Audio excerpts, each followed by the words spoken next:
अस्सलाम वालेकुम दोस्तों।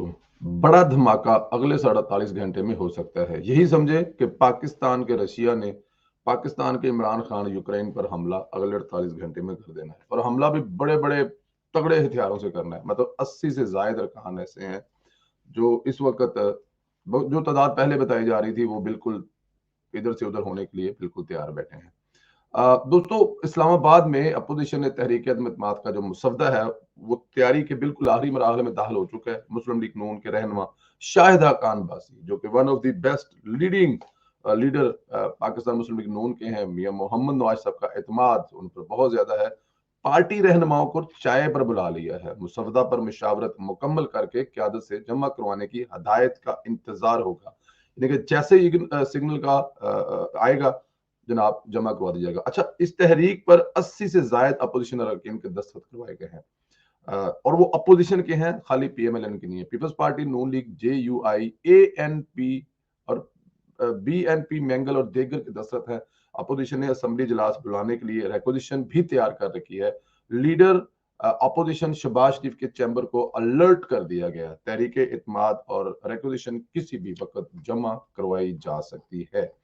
और इसमें जो सबसे बड़ी बात है, जो एक बहुत बड़ा डेडलॉक था जो मुख्तलिफ चीजों में आगे बात रुक जाती थी अपोजिशन की, वो थी कि इलेक्शन के बाद होगा क्या। एक सवाल था कि इलेक्शन के बाद क्या होगा। किसी को ये लग रहा था कि शहबाज साहब जो हैं वो आने वाले वक्त के लिए 1 साल के लिए बन रहे हैं। कोई कह रहा था कि नहीं जी, जो आसफ अली जरदारी साहब हैं वो 1 साल के लिए झूठा लेना चाहते हैं, लेकिन ऐसी कोई बात नहीं थी। बातें थी, चल रही थी, लेकिन फाइनल जो मियां नवाज शरीफ साहब शुरू दिन से कह रहे थे कि अगर तहरीक अदम एतमाद आती है, इमरान खान साहब किसी भी तरह से घर जाते हैं, तो उसके फौरन बाद एक शफाफ इलेक्शन होने चाहिए। और मुझे ये लगता है कि अगले 48 घंटे में ये धमाका हो जाना है।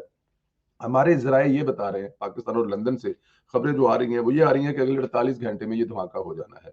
और एक बहुत बड़ी, अभी से बता रहा हूं आपको, ब्रेकिंग न्यूज भी ले लें कि इमरान खान साहब असम्बलियां तोड़ देंगे। वो किसी भी तरह से असम्बलियों से खज्जल खराब नहीं होंगे। वो असम्बलियां तोड़ेंगे और अवाम में जाकर ये नारा लगाएंगे कि देखिए जी, मैं तो अभी आपको रिलीफ दे रहा था, 10 रुपए पेट्रोल सस्ता कर दिया था, जो नौजवान थे उनको 30,000 रुपया महीना देने की तैयारी कर रहा था, मैं तो बहुत दूसरी चीजें कर रहा था, अभी मैंने काम करना था। 2.5 साल में, 3 साल में तो बड़ी बड़ी मैंने मेहनत की, लेकिन उस मेहनत के समरात आपको अभी नजर आने थे। ये वो सब चीजें करेंगे। लेकिन अगर उनके खिलाफ तहरीक अदम एतमाद आती है और वो नाकाम होते हैं, तो उनके पास मवाद कम रह जाएगा ज्यादा कुछ बताने के लिए लोगों को। तो वो अपने आप को सियासी शहीद बनाने के चक्कर में कुछ और भी कर सकते हैं। डेफिनेट वो साया जिसके सर पर पिछले 3.5 साल से मुसलसल अपोजिशन की नाक में दम किया हुआ था, अवाम का जीना हराम किया हुआ था, वो साया उनके सर से उठ गया है। एक साया अफगानिस्तान के बॉर्डर के पास चला गया, जिसने पिछले दिनों काफी कोशिश की, लेकिन पीएमएलएन की सीनियर क्यादत की तरफ से जब उनको कॉल की गई कि अगर आपने अभी दोबारा ये सब कुछ किया तो हम सरेआम नाम ले देंगे, बदनाम कर देंगे, कहीं मुंह दिखाने के काबिल नहीं रहेंगे। लेकिन दूसरे वाला जो इस वक्त सची मुची नेक हो गए हैं, जिन्होंने कहा जी कि हमारा सियासत से कोई तल्लुक नहीं है, कोई लेना देना नहीं है, कोई ऐसा करेगा तो उसको भी इबरत का निशान बना दिया जाएगा। एक बहुत बड़ी लड़ाई के बाद मेरे ख्याल में फैसला ये हुआ है कि पाकिस्तान की सियासी जमातों को खुद जो करना चाहते हैं वो करना दे, हमारा इसमें कोई रोल नहीं होना चाहना। और अगर ऐसा हो गया है और इसको लीड शाहिद हक्कान अब्बासी कर रहे हैं, तो फिर अब्बासी साहब के वो अल्फाज मत भूलिए। 80 दफा भी तहरीक एतमाद ले आएंगे तो कामयाब नहीं होगी जब तक न्यूट्रल नहीं होंगे। इस मुल्क का वो हिस्सा, वो लोग ताकतवर, इसमें जब तक शरारतें करते रहेंगे, इसमें जब तक उल्टे सीधी हरकतें करते रहेंगे, बड़ा मुश्किल होगा अरकान असेंबली को एक ही जगह इकट्ठा करके ये सारा कुछ करना। और मुझे लगता है कि वो वक्त आ गया, क्योंकि शाहिद खान अब्बासी लीड कर रहे हैं। शाहिद खान अब्बासी साहब के बारे में आप जानते हैं, वो बड़े जेन्युइन तरीके से मियां मोहम्मद नवाज शरीफ साहब का जो नुक्ता नजर है वही शाहिद खान अब्बासी का नुक्ता नजर है। एक सेकंड, एक लम्हे, एक इंच के लिए भी उससे पीछे नहीं होते। वो भी वही कहते हैं जो नवाज साहब कहते हैं, काफ लीग को वजारतें अलग क्यों दी जाए जिनके 60 अरकान है। और नवाज शरीफ साहब ने बड़ी सख्ती से शटअप की कॉल दी है कि काफ लीग को किसी भी इसी किस्म का हिस्सा ना बनाए, इनको इनकी औकात याद दिलाएं। और शाहिद खान अब्बासी लीड करते हैं तो डेफिनेट अगले 48 घंटे में ये धमाका हो जाएगा।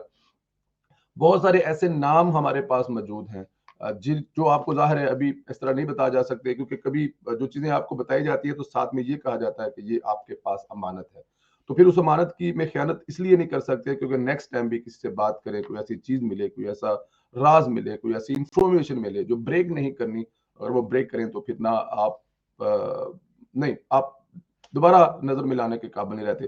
بہت سارے بڑے بڑے نام ہیں, فیصل آباد سے لے کے گجرانوالہ سے لے کے شیخو پورہ سے لے کے یہ پٹی جو ساری ہے, اور خاص طور پر یہ جو آپ اکاڑا سے آگے چلے جائیں تو ایسے ایسے بڑے نام ہیں جو تحریک انصاف کو گڈ بائی کہہ چکے ہوئے ہیں, پریکٹیکلی کہہ چکے ہوئے ہیں.